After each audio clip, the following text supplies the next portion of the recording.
Morning, folks. So while they're taking up the offering, we're going to start our message this morning. I want to start off just a little bit differently than maybe I have maybe the last few weeks. A little more serious note. I work with a guy during the week who is a film major at Wright State. He had served in the Air Force. Worked with audio-visual and doing documentary stuff and things like that in Turkey and also in Italy. And so now he's here and he's studying film, studying to be a filmmaker at Wright State. And he introduced me the other day to and this is going to sound really interesting to y'all, a French short film, okay? It's about 20 minutes long, and it's called The Way of Tea, T-E-A. And so he sent me some links so I could watch it. I had to log in under his thing, whatever, anyway. So I could watch this film, but it sounded really interesting as he was describing it to me. So what it's about is it's about a Muslim shopkeeper. Guy's got a small little grocery store in a town in northern France. And the whole thing is in French, just with English subtitles, and which is good because otherwise I wouldn't have had a clue what was going on. I would have had to have somebody translate for me. So this shopkeeper, it's a Muslim shopkeeper in this little town, and he's got this grocery, and there's a young skinhead who's running down this or walking down the street in this opening scene, and he comes into the shop, and he's poking around, looking at different stuff. Picks up a bottle, takes it to the front counter, and immediately there's this confrontation between the two men.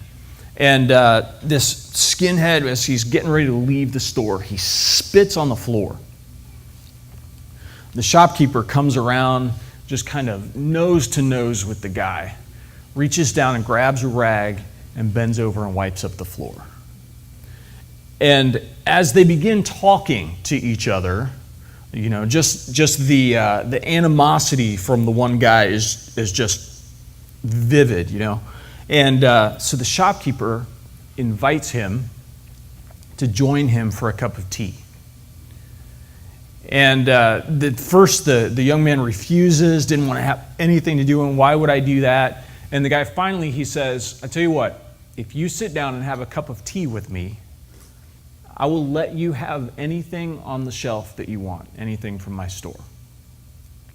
So finally the guy agrees. They lock the front door, put a sign in the window. They go downstairs to the apartment that the shopkeeper has underneath the store. He makes a pot of tea. They sit down and share a cup, and the kid's just sitting there just like scowling the whole time, doesn't want to have anything to do with it. But when they finish up, they go back upstairs, he gets out a couple of plastic bags, and the kid goes through the shelves, picks up whatever he wants, puts it in the bag, and he leaves. The next scene is this same young skinhead white supremacist running down the street, and he's being chased by several young Arabic men. The tides have turned here in this situation. So the shopkeeper is standing in the front of the store, right in the doorway, sweeping it out, and this young man comes running right into his store. And he hides behind one of the shelves, and these young Arabic men are chasing after him. They come right up to the front steps of the store.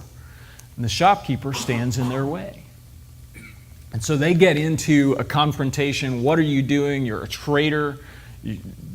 Why are you protecting him? And he's like, I'll let whoever I want into my shop. And so there's this whole confrontation in front of the store. And finally, he invites them in and says, why don't you come in, we'll sit down, and we'll share a cup of tea. And as the credits roll on the film, it's beautifully shot, well done, well acted. But as the credits roll, there's a line of text on the screen, and it explains that the whole thing was inspired by a true story in York in England where there was a white supremacist group there that had gone to protest outside of a mosque. And while they were out front making this whole commotion, people from inside the mosque came out and brought them tea and invited them to sit down and share a cup. After a little while, during their interactions, it all ended with them all playing soccer outside the mosque together. So it's called the way of tea, because that was the thing that they used as an icebreaker to sit down and connect on a personal level, on a human level. And we have this tendency to want to categorize everybody. We want to only see people, within certain parameters. We want to pigeonhole people into this category or that, and not see them as real live human beings and the emotions and the thought processes that connect to that. We see everybody as progressive or conservative or right or left or black or white or Asian or Arabic or whatever, rich, poor. And it's really hard for us to break people out of those categories. What we've been doing the last several weeks is we've been looking at these stories from the first part of the Gospel of Luke. And Luke's account of Jesus' life. And we've seen how Luke paints Jesus as the ultimate king who's come about to bring this regime change, right? And it's not a political movement. It's not within certain borders. He's trying to show us who really reigns supreme. And where our ultimate allegiance should lie, right? So last week, we saw how in Luke chapter 6, how Jesus loved to tip over some of these sacred cows that people had. And 2 instances on the Sabbath, one where Jesus' disciples were going through the fields and they were harvesting grain by grabbing handfuls and eating it. And then another story about how Jesus had gone into the synagogue on the Sabbath day and he healed a man whose hand was all withered and dried up. And the latter part of that same chapter, in Luke chapter 6, talks about how Jesus then, he went out and just crowds of people were just swarming to him, flocking to him, and his followers were growing. And everybody wanted to hear his teaching. They wanted to be healed by him. People realized that just a touch from Jesus and the power would go out from him and heal them. So people were flocking around him. His followers were growing. And then in chapter 6 also it talks about what we call the Sermon on the Plain, because it has a lot of parallels to Matthew records in Matthew 5, 6, and 7, the Sermon on the Mount. And in Luke chapter 6, there's a lot of the same things that Jesus was teaching. And he taught them things like, love your enemy. Revolutionary things like that. He taught them things like, blessed are the poor. Things that people hadn't really thought about. Contradictory to what they had always understood to be true at times. And so after this extended section of teaching in Luke chapter 6, then it goes right into chapter 7, and Luke says Jesus went to the town of Capernaum. And that's where we're going to pick it up here in the second verse of Luke chapter 7. It says this: There a centurion's servant, whom his master valued highly, was sick and about to die. The centurion had heard Jesus and sent some elders of the Jews to him, asking him to come and heal his servant. So, first of all, this guy is a centurion. He's a Roman soldier. He's an officer in the Roman army. So he's not Jewish at all. He's a foreigner. And in fact, the Jewish people, especially in this area in the northern part of Israel, would have seen him as an occupier. Okay? He is a leader of this army that is occupying this land that their people had a divine, God-given right to possess. Now, if that doesn't lead to some animosity, turn on the TV and look at Jerusalem right now and the whole Palestinian-Israeli conflict going on. This is the attitude, this is the mindset that people had in general about the Romans at the time. And this guy was an officer, but he has a servant who is described as being highly valued. He's an honored servant. So he saw this individual not as a commodity, not just as a slave to be commanded and forced to do his will, but he honored him. He was valued. He was a member of his household.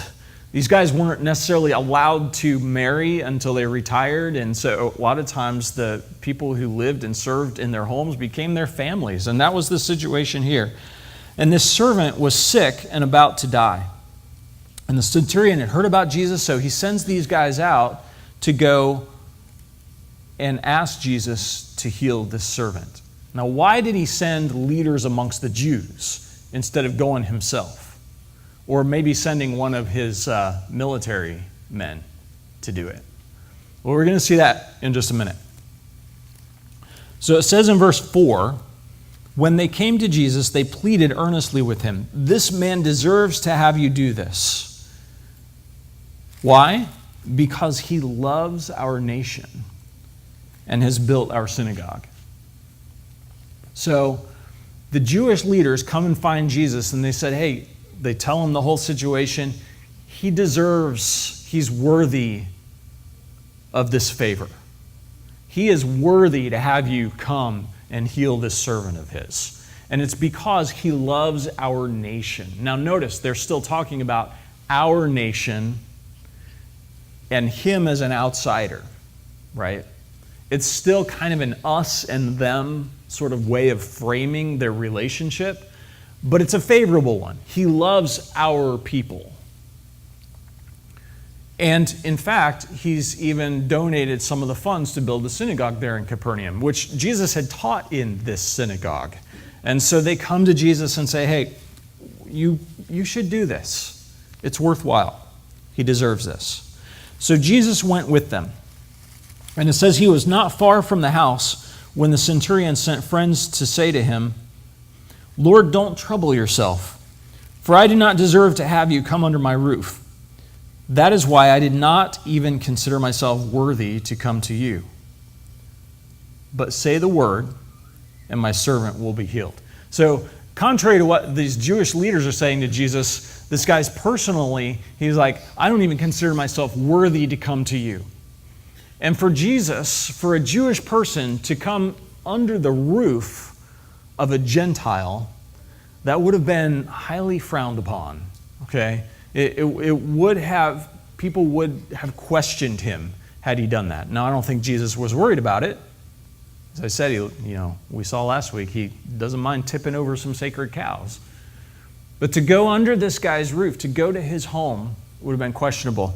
And so the guy's like, I don't even consider myself worthy to have you in my home. He's flipping that script. That's quite a bit of humility for a Roman leader. And in fact, in the next verse, which we won't put up on the screen, but he tells Jesus, he's like, I understand how this chain of command thing works. I understand how authority works. If I tell my servants to go do something, they do it. And so he says to Jesus, I understand you have authority here. All you got to do is say the word, and my servant will be healed. So the reputation of Jesus, all these people have been flocking to him. Just a touch from Jesus will heal them. And this guy is saying, you don't even have to touch him. Just say it, and he'll be healed. And so, what I really want to key in on in this story particularly is Jesus' reaction to this man, okay? And that comes in verse 9. When Jesus heard this, he was amazed at him. He was amazed at him.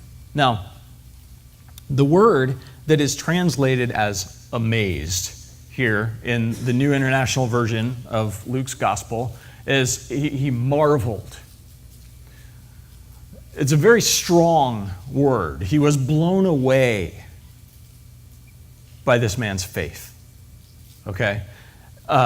Luke uses this word several other places, but it's almost always to describe the way people respond to Jesus, not the other way around. When Mary and Joseph heard the shepherds tell them about the appearance of the angels and what their message was in the Christmas story, they were amazed. They marveled. They were blown away. When the disciples saw Jesus with a word calm the storm on the Sea of Galilee while they were out in the boat about to be sunk, they were amazed. They marveled. They were blown away by it. So the only way I can really kind of describe Jesus' response, it's interesting that Luke flips it and he describes Jesus as being amazed, as marveling. I can't describe it, so maybe an image helps. If we,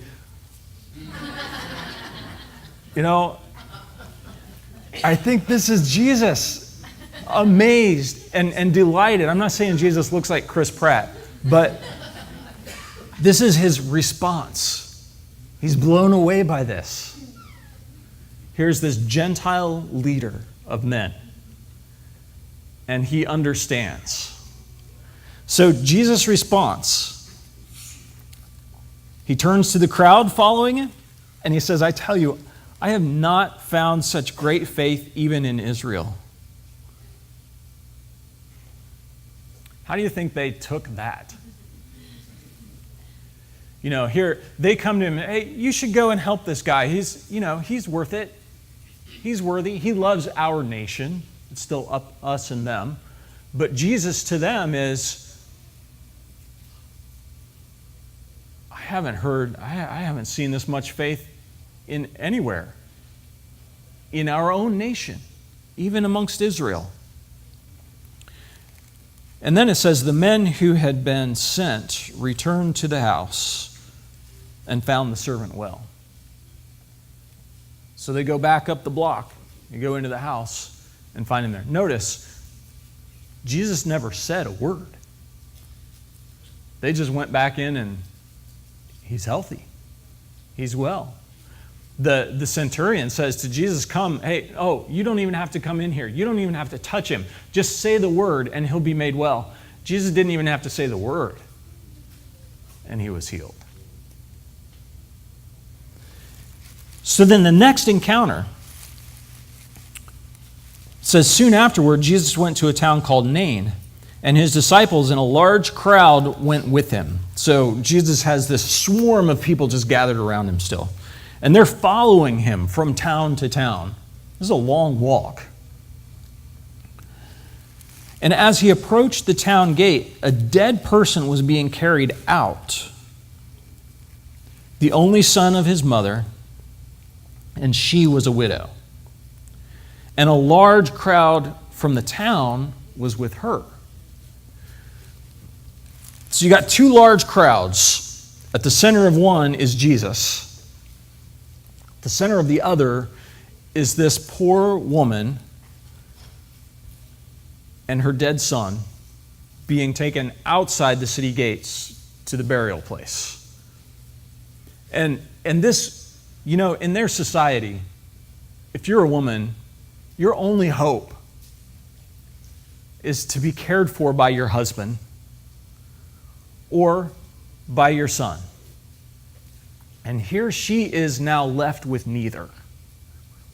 Her only hope is to beg for food and a place to live as long as she continues to live. And so they're coming out of the city, this large group, and this other large group following Jesus, and these two crowds, they come together, and Jesus sees her there. And it says in verse 13, when the Lord saw her, his heart went out to her. And he said, "Don't cry." Now, I've had a few counseling classes along the way, in Bible college and in seminary, and I will say, from what I understand, when somebody is mourning, this is probably shouldn't be the first words out of your mouth. Don't cry. Buck up. It's going to be all right.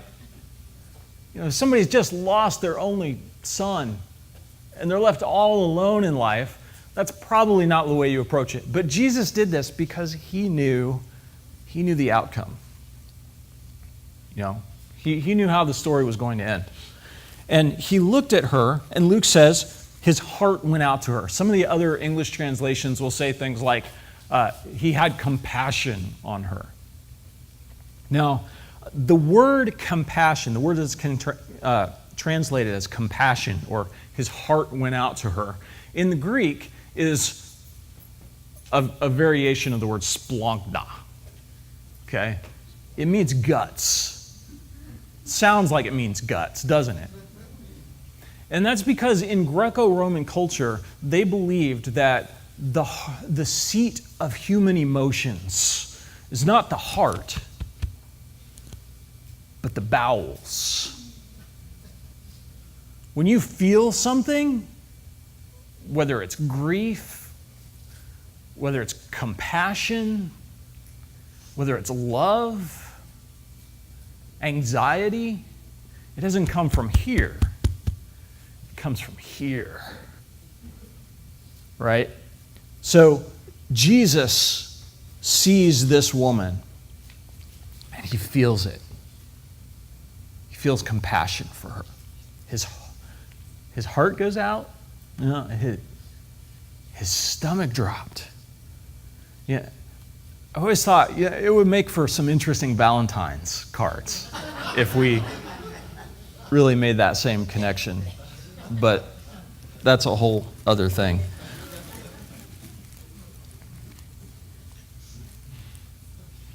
And so what does Jesus do? He went up and he touched the bier, this little cot that they're carrying the corpse on, which would have made him ceremonially unclean. But again, just another one of those cows to push over. And he knows how it's going to end anyway. And the bearers stood still, and he said to him, "Young man, I say to you, get up." And the dead man sat up and began to talk, and Jesus gave him back to his mother. This raises all kinds of questions in my mind.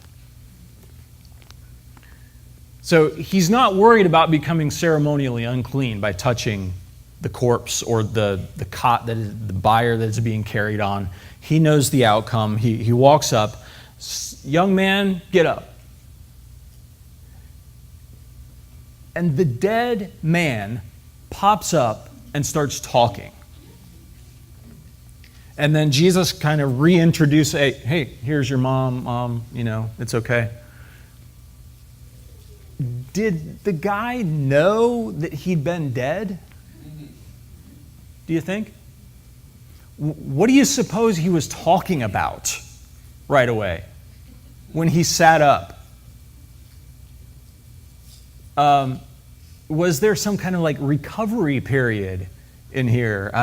What's the what time frame do you have before you go back to work after you've been dead? Do you get, sick pay or anything like that? I don't know. But he sits up, he starts talking, and Jesus gives him back to his mother. And the people respond this way. They were all filled with awe and praised God. And they said, "A great prophet has appeared among us." Have we not seen that that throughout the previous chapters already, where there's lots of parallels kind of drawn between Jesus and Elijah and Elisha, the Old Testament. They're like, exhibit A and B when it comes to Old Testament prophets. Okay, and there's lots of parallels here in Luke's gospel. And the people are saying, a great prophet has appeared among us. And then they said, God has come to help, or other translations, God has visited his people. And it says, the news about Jesus spread throughout Judea and the surrounding country. God has come to visit his people. If there could be a single sentence that might sum up Luke's gospel, it's that. The supreme ruler of the universe, the Creator, has visited his people. God in the flesh has come face to face with us. And that's the good news of Luke's gospel, right? But specifically, what I want to look at is the way Jesus responded to these two different people. You've got a Jewish rabbi, itinerant, traveling from town to town, synagogue to synagogue, desert place to preach, to teach, to heal. And he comes across a Roman centurion, an occupier, who's in a tight situation. And his response is amazement, because he takes the time to follow what could have been seen as a distraction in order to see this man for who he really was. And he sees his faith and he's amazed. And then Jesus again comes to encounter this woman who's lost her son. She's already lost her husband. She's got no one left. And because he follows the distraction, he's able to see her for who he is, or who she is, and he has compassion on her. Now, very different people. A Roman centurion, a poor widow, but it doesn't matter. Jesus breaks down the categories that people might have tried to place them in. And he takes the time to know who they are and see them as God sees them. And I think that's kind of the story for us as well. It's an opportunity sometimes, the things that we see as interruptions might be opportunities for us to take the time to know people that we might not normally have encountered and see them as God sees them. And when we do that, we never know. We may find ourselves completely amazed, blown away by what God is doing in their life. You never know. You may find your heart just completely broken for somebody that you may not have previously even taken the time to know their situation. But as followers of Jesus, we follow his example, and it gives us opportunities to do that. And ultimately, it helps us to understand Jesus a little bit better, because that's kind of the gospel story, isn't it? God has visited his people. He has stepped down from the throne of heaven in order to walk through the dirt and the dust and come face to face with us. And that's good news. So I'm going to invite you to pray with me. We'll invite the worship team to come lead us in a couple more songs here, and we'll have communion together. But let's pray. Father, I thank you again for the words of Luke, the picture he paints for us of who Jesus was. And I ask, God, that you give us the strength to follow that example, and that we will see Jesus as our ruler, but also as our leader and our model for life. And put us in those situations where we begin to maybe break out of some of the categories or or circles that we find ourselves in and encounter people who might be a little different for us. Because it's not the way of tea, it's the way of Jesus to do that. And it's in his name that we pray. Amen.